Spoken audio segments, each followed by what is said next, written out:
2024년 5월 21일 하나님께서 우리에게 허락하신 말씀은 구약성경 열왕기상 19장 11절로 21절의 말씀입니다.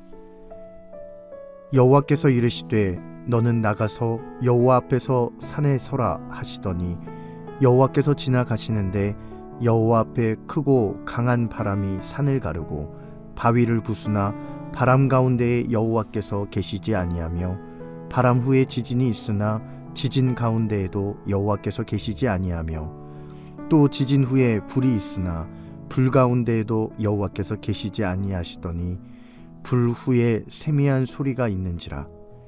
엘리야가 듣고 겉옷으로 얼굴을 가리고 나가 굴 어귀에 섬에 소리가 그에게 임하여 이르시되 엘리야야 내가 어찌하여 여기 있느냐.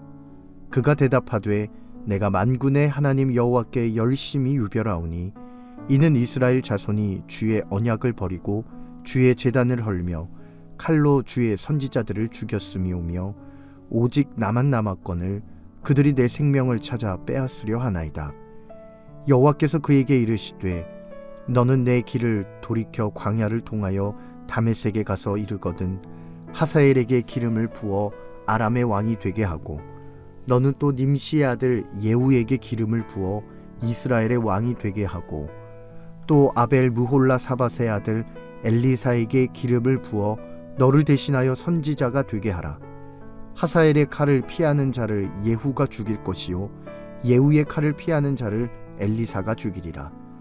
그러나 내가 이스라엘 가운데에 7,000명을 남기리니 다 바알에게 무릎을 꿇지 아니하고 다 바알에게 입맞추지 아니한 자니라.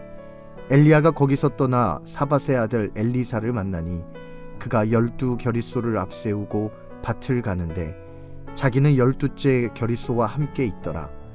엘리야가 그리로 건너가서 겉옷을 그의 위에 던졌더니 그가 소를 버리고 엘리야에게로 달려가서 이르되 청하건대 나를 내 부모와 입맞추게 하소서. 그리한 후에 내가 당신을 따르리이다. 엘리야가 그에게 이르되 돌아가라. 내가 내게 어떻게 행하였느냐 하니라. 엘리사가 그를 떠나 돌아가서 한 겨릿소를 가져다가 잡고 소의 기구를 불살라 그 고기를 삶아 백성에게 주어 먹게 하고 일어나 엘리야를 따르며 수종 들었더라. 오늘 우리에게 주신 말씀 구약성경 열왕기상 19장 11절로 21절의 말씀을 중심으로 새로운 사명으로 일어서는 하나님의 사람이라는 제목으로 주신 은혜의 말씀을 함께 나누겠습니다. 하나님께서 우리를 구원하실 때 아무런 이유 없이 택하시지 않으셨습니다. 에베소서 4장 말씀에 보면 하나님께서는 모든 성도들을 기능에 따라서 각각 다른 직무로 부르셨습니다. 그가 성도들을 부르시고 세우신 것은 성도들을 온전하게 하여 봉사의 일을 하게 하며 그리스도의 몸을 세우려 함이다 라고 에베소서 4장에서 기록하고 있습니다.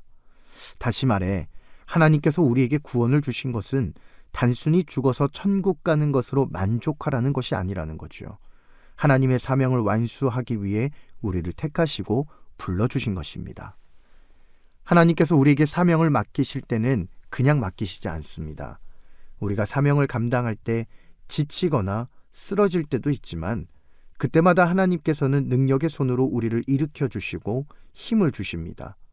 성경에 기록된 엘리야가 그랬습니다. 바알과 아세라 선지자 850명과 영적 대결에서 승리하고 영광의 하나님을 높였는데 정작 그에게 돌아온 것은 현상수배였습니다. 걸리면 죽는 거죠. 사흘길을 걸어가 광야에서 죽고 싶어 하던 그에게 하나님께서는 다시 일어설 수 있는 힘을 주셨습니다. 모든 것을 다 포기하고 그냥 내려놓고 죽고 싶었던 그의 마음에 하나님이 찾아가신 겁니다. 하나님께서 엘리야에게 주신 힘은 단순히 어려운 상황을 위로하거나 감정을 만지는 것이 아니라 새로운 사명을 주셨습니다. 다시 말해 하나님의 사명을 받고 사명을 완수하기 위해 일어나게 하신 것이죠. 이제 주신 말씀을 통하여 하나님께서 근심 중에 있는 엘리야를 어떻게 회복시키시고 일으키셨는지 조금 더 자세하게 함께 살펴보도록 하겠습니다. 첫째, 하나님께서는 새로운 사명으로 엘리야를 일으키셨습니다. 11절로 12절 말씀에 보니 하나님께서는 엘리야에게 나타나실 때 크고 강한 바람, 지진, 불, 세미한 소리로 임하셨습니다. 마치 시내산에서 이스라엘 백성에게 나타나신 하나님의 현현과 비슷합니다. 11절에 하나님께서는 엘리야에게 말씀하시죠. 너는 나가서 여호와 앞에서 산에 서라. 엘리야는 너무 힘들어서 하나님으로부터 멀어졌습니다. 그리고 하나님께서는 엘리야에게 가장 먼저 하나님 앞으로 다시 나오라고 말씀하십니다. 우리 신앙의 침체기가 찾아올 때 가장 먼저 해야 할 것은 특별한 열심을 내는 것이 아닙니다. 가장 먼저 해야 할 것은 우리가 있어야 할 자리를 다시 찾아가는 겁니다. 하나님 앞으로 나아가는 거지요. 하나님 앞에 나오기만 하면 하나님께서 우리에게 가야 할 길을 알려주십니다. 하지만 하나님 앞에 나아가지 않으면 하나님의 음성을 들을 수 없는 거지요. 하나님께서 마지막 순간에 욥을 칭찬하신 이유가 무엇입니까? 대단한 고백을 해서 그렇습니까? 아니죠. 충분히 하나님을 떠날 수 있는 상황이었지만 욥은 하나님을 떠나지 않았습니다. 욥이 특별히 무엇인가 하나님께 했습니까? 아니죠. 욥은 있어야 할 자리를 지켰고 하나님은 그것을 칭찬하신 겁니다. 여러분들 가운데 신앙의 침체기를 겪고 있는 분들이 있습니까? 엘리야와 같이 광야로 들어가 하나님으로부터 멀어진 상황 가운데 있습니까? 다시 있어야 할 곳으로 돌아오십시오. 우리가 돌아오기만 하면 하나님께서는 반드시 회복시키실 것입니다. 엘리야를 부르신 하나님께서는 세 가지 새로운 사명을 그에게 주십니다. 첫째, 다메섹으로 가서 하사엘에게 기름을 부어라.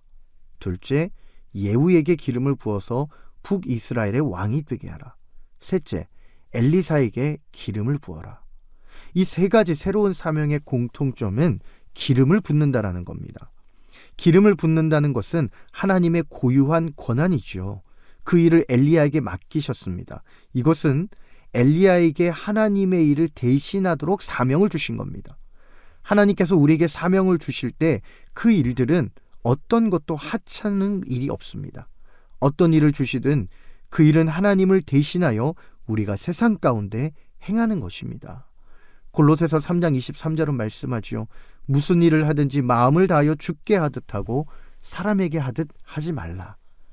하나님께서 우리에게 맡기신 일을 사람들에게 하듯이 가볍게 하지 말고 책임감을 갖고 자부심을 갖고 최선을 다해 정성을 다하라는 뜻입니다. 하나님께서 우리를 부르실 때 언제든지 그 부르심에 응답해야 합니다. 그리고 하나님께서 우리에게 맡겨주신 사명을 최선을 다해 감당해야 합니다. 하나님께서는 우리에게 어떤 일을 맡기시든 하찮은 일을 맡기시는 것이 아니라 하나님이 하셔야 할 일을 우리로 하여금 하게 하시는 겁니다. 또한 하나님께서는 우리에게 어떤 일을 맡기실 때 그냥 맡기시지 않고 감당할 수 있는 실제적인 길 또한 열어주십니다. 엘리야에게 7,000명을 남겨주신 것과 같이 우리에게도 다시 일어설 수 있는 사명과 동시에 감당할 수 있는 능력도 주실 것입니다. 새로운 사명으로 회복시키시는 하나님의 음성에 순종하며 회복의 은혜를 경험하는 저와 여러분이 될 수 있기를 간절히 소망합니다. 두 번째는 하나님께서는 사명을 함께 완수할 사람을 보내주십니다. 지쳐있는 엘리야에게 새로운 사명을 주시고 하나님은 또 한 가지 은혜를 주셨습니다. 그것은 바로 엘리야와 함께 동행할 엘리사를 보내주신 것입니다. 엘리사는 12결의 소, 즉 24마리의 소를 움직일 정도로 부유한 사람이었습니다. 엘리야는 엘리사에게 겉옷을 던졌죠. 겉옷을 던진다는 것은 후계자로 삼다라는 뜻입니다. 엘리야의 행동을 본 엘리사는 뒤도 돌아보지 않고 모든 것을 다 내려놓고 부모님께 인사만 하고 엘리사를 곧장 따릅니다. 새로운 사명을 홀로 감당하기 어려울까봐 하나님께서는 함께 감당할 수 있는 사람을 보내주신 겁니다. 엘리사는 엘리야가 하나님께로 돌아가기까지 함께 동행했습니다. 하나님께서는 우리에게 어떤 일을 맡기시든지 홀로 하지 않도록 하시고 함께 할 수 있는 믿음의 동역자들을 보내주십니다. 반대로 나로 하여금 누군가의 동역자로 서라고 말씀하실 때가 있습니다. 마치 우리를 엘리사와 같이 엘리야를 따라가며 그를 돕는 자의 동역자로 보내실 때가 있다라는 거죠. 그때 우리는 어떻게 해야겠습니까? 엘리사와 같이 당장 하나님의 말씀에 순종하여 내가 가지고 있던 것들을 내려놓고 주의 길을 따라가야 합니다. 주저하지 않고 하나님께서 하나님의 사람을 통해서 하신 말씀에 순종할 때 하나님의 은혜를 경험하게 되는 거지요. 전도서 4장 12절의 말씀과 같이 삼겹줄이 쉽게 끊어지지 않듯이 함께하면 무슨 일이든 감당해낼 수 있다는 것을 우리는 기억해야 됩니다. 이제 말씀을 정리합니다. 영적으로 침체기 가운데 있는 우리에게 하나님께서는 새로운 사명을 주시며 함께 그 사명을 감당할 수 있는 사람을 보내주십니다. 하나님께서 오늘 우리에게 그 소명과 사명의 자리로 초청하실 때 우리가 순종하며 다시 있어야 할 곳으로 나아올 수 있는 저와 여러분이 될 수 있기를 주님의 이름으로 축복합니다. 기도하겠습니다. 살아서 역사하시는 하나님 아버지, 우리 가운데 영적인 침체기에 있는 자들이 있습니까? 시험에 빠져 어디로 가야 할지 몰라 하나님의 은혜만 간구하고 또한 너무 힘들어 하나님의 이름조차 부르지 못하는 자들이 있습니까? 주님, 긍휼히 여겨주시고 오늘 엘리야에게 말씀하셨던 것과 같이 우리로 하여금 다시 하나님께 나오라 말씀하여 주시고 우리는 그 말씀에 순종하여 하나님 주신 힘과 능력으로 모든 어려움들을 이겨낼 수 있도록 주님 도와주시옵소서. 모든 것을 주님께 맡겨드리며 예수님의 이름으로 간절히 기도하옵나이다. 아멘.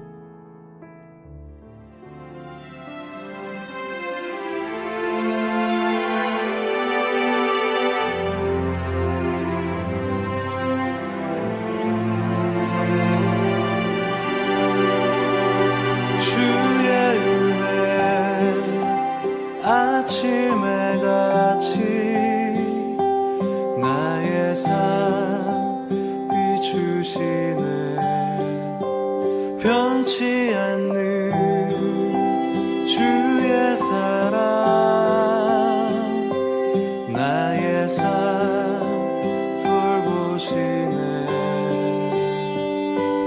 매일 새로운 그 사랑